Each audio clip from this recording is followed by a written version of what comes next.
On va lire un verset de Srimad Bhagavad Gita.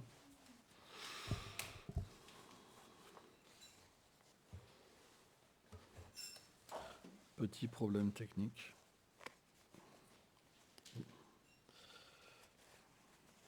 À mon avis, votre système, il n'est pas bon, il est cassé. Chapitre 12, versets 6 et 7. Yetu sarvani karmani mai sanyasyat matparaham ananyam nevam yogenam mam jatyantam upachate tishammaham samudartam rityum samsara sagara bhavaminam chirat partam mai haeva shitam shetasam. Traduction. Mais à ces dévots emplis d'affection, qui accomplissent toutes leurs actions dans le but de m'atteindre, et qui s'absorbent exclusivement dans mon adoration, avec une dévotion pure, ô fils de Pritha, je leur accorde rapidement la libération de cet océan des morts et des renaissances. Commentaire. Le Seigneur Krishna manifeste personnellement sa miséricorde et sa protection à l'égard de ces dévots qui prennent refuge en sa personne et il les libère de ce monde illusoire. Il les amène à sa demeure éternelle où ils deviennent ses associés éternels. Om Gana Timilandasyam Ganam Sharam Sharakayo Shakshurum Miritam Jena Taisme Shigurave Namaha Shvichetanyam stapitam jena bhutale swayam rupa kadamayam dadati swa padam tikam. He Krishna karuna sindhu dinabandhu jagatpate gopesha gopeka kanta Radhakanto Namostute Tapta Kanchana Gorangi Radhi Vrindavaneshvari Prichabhanusuti Devi Pranamami Hari Priye Panchakarpatarobhyacha kripa sindhubhyae vacha patitana pavanebhyo namo namaha. Jai Shri Krishna Chaitanya Prabhu Nityananda Shri Advaita Gadara Shivasari Gaur Bhaktavinda Hare Krishna Krishna Krishna Hare Hare Hare Rama Rama Rama Hare Hare.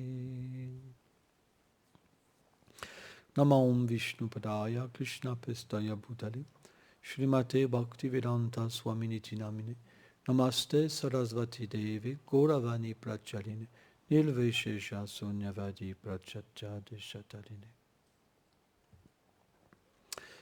La vérité absolue est connue sous trois aspects: Brahman, Paramatma, Bhagavan. De la radiance du Seigneur se manifeste son aspect impersonnel, omniprésent, sans diversité. De sa personne, il manifeste un aspect partiel, aussi omniprésent, omnipotent, omniscient, qui est l'âme suprême et qui accompagne l'être, Ishvara Sarvabhutanam, dans leur cœur. Mais il est aussi une personne, parce que nous sommes aussi une personne, parce que nous sommes sentiments, parce que nous voulons avoir des amis, parce que nous voulons connaître l'amour. Cette origine de toutes ces choses est le Seigneur. Ham Savasya Prabhava. Tout émane de lui, tout vient de lui, tout existe par lui et pour lui. C'est ce qu'on appelle la vérité absolue, qui en sanskrit s'écrit Krishna. Mais le mot Krishna exprime la limite qu'on peut dépasser. Lorsque la crainte de Dieu, le créateur, le mainteneur et le destructeur de toutes choses s'efface, et qu'on peut voir la beauté, la douceur du Seigneur suprême, sa demeure, alors la conception de Krishna apparaît. Ce n'est pas une conception sectaire, religieuse, d'un clan, d'une institution.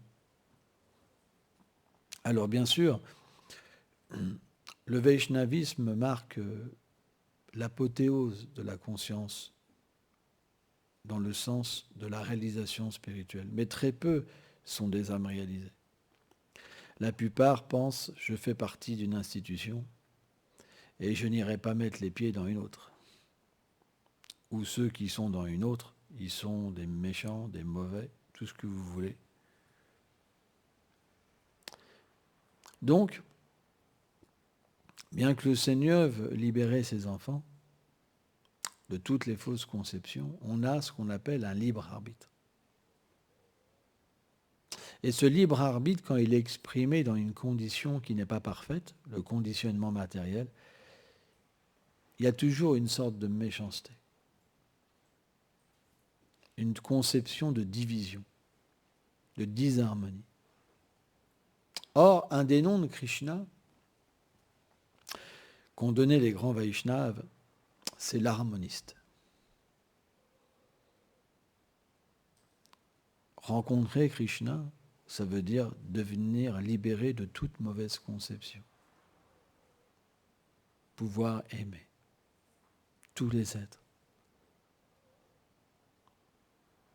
Mais tant qu'on n'a pas été libéré des fausses conceptions, ce n'est pas possible.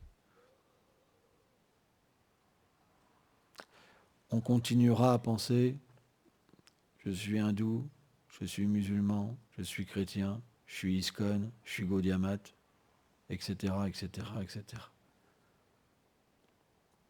La mauvaise conception nous divise, la conception corporelle de l'existence.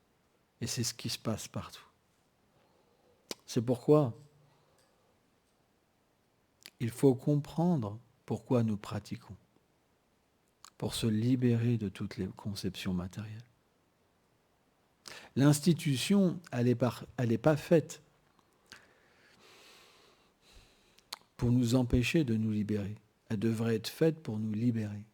Comment c'est possible que 95% de personnes qui font partie d'une institution, ils demeurent conditionnés par des limites? C'est pas facile à comprendre. Et pourquoi même les acharyas ont prêché des conceptions pour enfermer les gens dans une limite, comme un enclos. On parle d'un bon pasteur. Il n'y a pas d'autre chemin que par moi. Vous comprenez? Alors que le Seigneur est dans le cœur de chaque être. Parce que, à un niveau immature, on a besoin de barrières. On a besoin d'être guidé pour ne pas s'égarer. C'est une réalité. Toutes les religions, vous trouverez cette conception sectaire. Toutes les institutions enseignent ça. Parce que quand vous parlez véritablement d'une conception libérée, les gens deviennent perdus. Ils n'ont pas la qualification pour l'amour spontané, Raganuga, pour la dévotion spontanée. Ils ont besoin d'être accompagnés dans une conception qui leur permette de ne pas s'égarer. C'est pourquoi certains, ils sont parfois étonnés. Comment c'est possible que des grandes âmes prêchent une conception d'enclos, où on est enfermé à ne pas pouvoir apprécier les autres? Et c'est ce qui se passe véritablement. Dès que vous acceptez un clan, vous n'appréciez plus les autres. Parce qu'ils sont différents, parce qu'ils ne pensent pas la même chose, parce qu'ils n'ont pas la même appréciation que vous pour tel objet ou telle personne. Et les gens se battent. Donc, la véritable pratique du service de dévotion doit nous amener à nous libérer et à comprendre ces réalités. On a un message de libération, on a un message de protection, c'est ce que dit le Seigneur dans la Bhagavad Gita. Il a commencé par exprimer quoi, Arjuna? T'es pas le corps, t'es pas la fausse conception, t'es l'âme. L'âme, elle n'appartient pas à une institution. D'ailleurs, quand un Vaishnava retourne dans la demeure du Seigneur, par exemple des livres que le Govindam Lilamrita, il n'explique pas qu'il y a marqué ISKCON, Gaudiya Math là-haut, quoi. Il n'y a pas de drapeau, ça n'existe pas. Vous oublierez ça. Donc c'est pourquoi on peut faire partie d'une institution, mais elle ne doit pas nous freiner. Elle ne doit pas nous amener dans le fanatisme et surtout à développer la haine des autres. Elle doit nous amener à développer l'amour. Les gens ont le droit de penser autrement que vous. C'est leur droit. Parce que le Seigneur leur a donné ce choix et il les aime comme ça.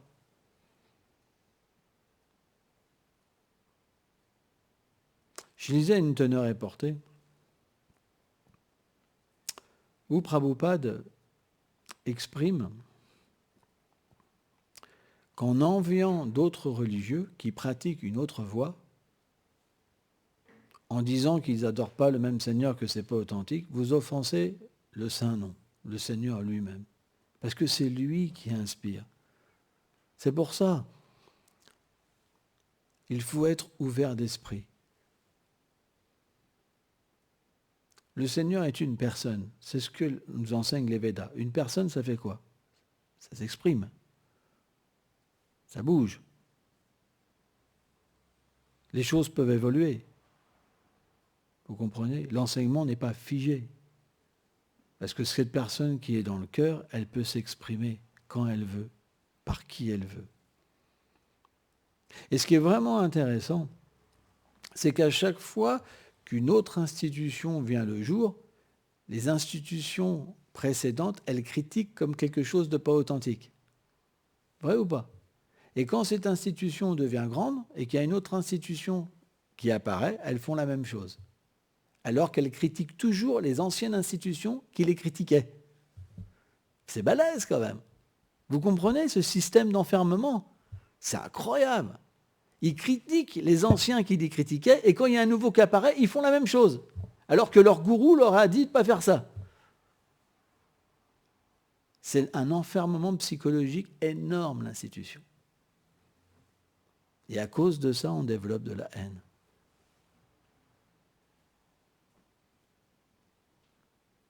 C'est pourquoi, quand on chante, on devrait chanter en comprenant qu'on n'est pas le corps, qu'on n'est pas l'institution.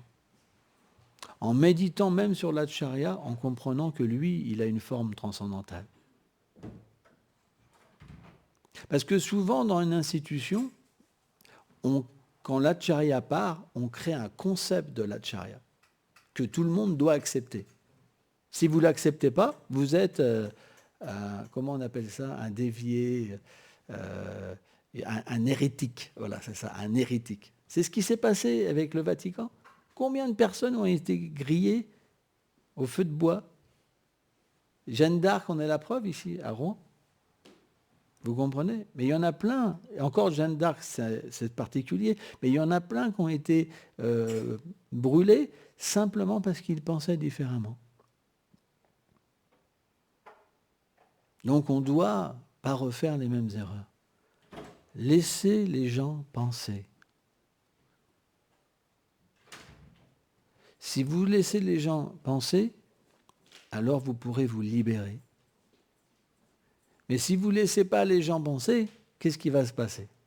Vous allez vous enfermer dans une fausse conception. Et vous ne pourrez pas progresser, parce que vous ne pourrez pas voir le Seigneur partout.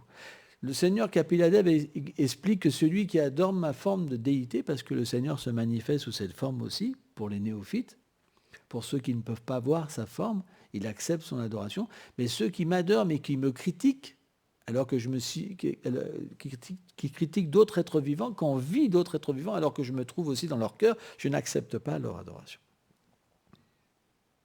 Donc l'institution peut libérer comme elle peut enfermer. Tout dépend qui nous apprend. Qu'est-ce que l'institution ? L'institution, c'est quelque chose qui est créé par un pur dévot pour permettre à des âmes conditionnées de se libérer, mais pas de s'enfermer dans une fausse conception. Alors, tous pourraient dire, mais c'est une offense de dire ça, alors pourquoi la majorité ne se libère pas ?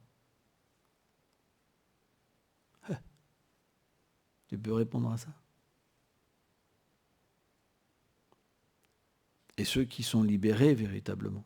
Je parle de vrais purs dévots, pas simplement de personnes dédiées à l'institution qu'on appelle des purs dévots. Je parle de personnes libérées de la conception corporelle. Eux, ils peuvent comprendre. Parce que quand ils ont l'expérience de Krishna, ils ne voient pas de banderole. Il n'y a pas de fanatisme. Il y a de l'amour. Vous comprenez ? Et cet amour, c'est vrai, se manifeste sous la forme de l'institution. Mais l'institution peut être interprétée. La conception de l'institution peut devenir matérialisée par des gens qui n'ont pas la bonne conception, qui ne peuvent pas comprendre la miséricorde de l'institution.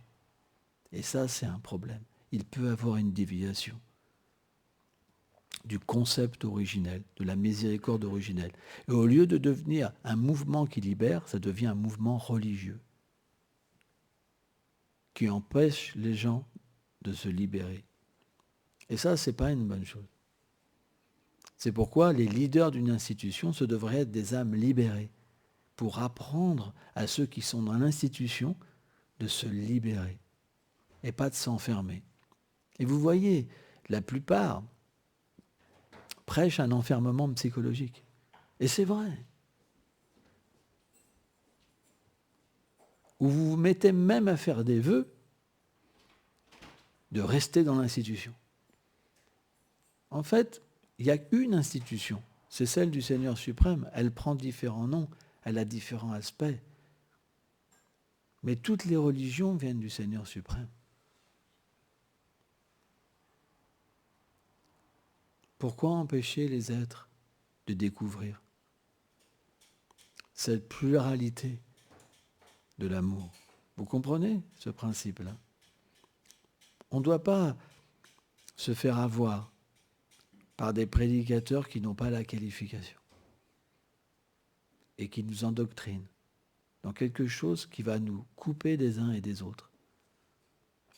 Un vrai maître spirituel, c'est quelqu'un qui nous apprend à voir le Seigneur dans toutes choses, qui nous apprend à être dans toutes les situations, mais ne pas être contaminé par la matière, de rester pur. C'est ça qu'un maître spirituel nous apprend. Il ne nous apprend pas à voir des démons partout.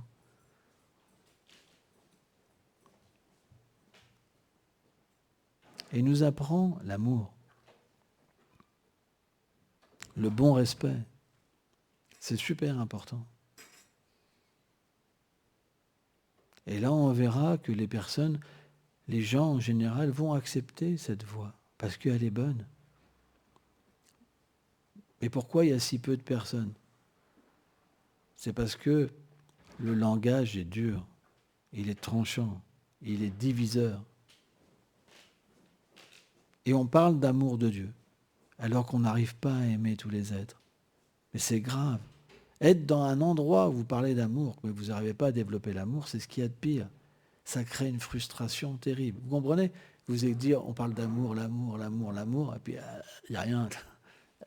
C'est le gros désert, tu sais le truc. Tu vois. Ouais. C'est genre avec les gants de boxe, l'amour, ouais, bang, puis après 5 minutes après, l'amour. L'amour.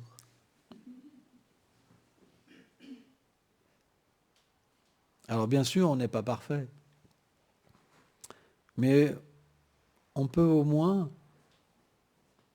accepter une grande foi. on sera sans ça rejeté par tout le monde. Personne nous aimera et on n'aimera personne. On se retrouvera tout seul à dire « Regarde, les rascals ». Moi, quand j'étais au début de ma vie spirituelle, j'étais dans une institution, j'avais joint un temple, il y avait des classes. Waouh! Je peux vous dire, je sais de quoi je parle. Les démons, les machins, j'en ai entendu. Hein. Il faut les sauver alors que vous n'êtes pas vous-même sauvés. C'est un fanatisme. Et finalement, vous les voyez à la fin de leur vie spirituelle, et c'est vraiment intéressant. Vous les voyez à 60 ans, 70 ans, ils n'ont fait aucun avancement spirituel et ils souffrent. Au lieu d'être détachés à ce monde, ils se retrouvent complètement embourbés dans la matière. Ils n'ont développé aucun amour. Parce que toute leur vie, ils ont vu des démons.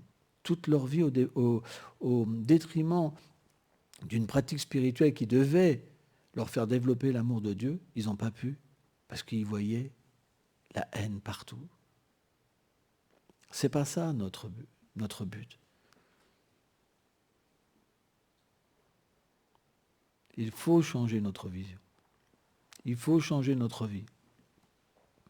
Bien sûr, il y a une discrimination. C'est pas parce qu'on doit aimer, l'autre il fume un joint, tiens, il faut que je l'aime, donc je fume un joint. Faut que je l'aime, je prends de la coke. C'est pas ça. Il y a des choses qu'on va pas faire et des choses qu'on va faire. Mais on doit comprendre que l'être vivant, en lui-même, il est pur. C'est juste des couches qui le recouvrent. On ne hait pas la vérité. On ne peut certainement pas adhérer à toutes les choses parce qu'il y a des choses qui ne sont pas bonnes. Mais on comprend qu'à l'intérieur de l'être vivant, il y a l'âme, la vérité. Donc voilà. Je voulais parler un petit peu de ça parce que on voit beaucoup de fanatisme et c'est dommage. Même dans notre voie à nous, c'est beaucoup présent. Alors bien sûr, il ne pose pas de bombe encore, hein, mais on doit vraiment essayer de délivrer les êtres des mauvaises conceptions, de la haine, leur apprendre à aller plus loin dans leur amour, et pas juste être enfermé dans une famille. Vous savez, les matérialistes, par exemple, qu'est-ce qu'ils font? Ils créent leur royaume. C'est leur petite maison, leur petite famille, et ils acceptent telle personne ou telle personne à venir. Et voilà, ils discriminent, c'est leur royaume. Et bien, quelque part, on fait la même chose avec une institution. On dit que c'est le royaume de Dieu, mais personne ne peut venir. On peut aimer personne. C'est bizarre quand même. Posez-vous cette question et vous aurez votre réponse. Merci beaucoup.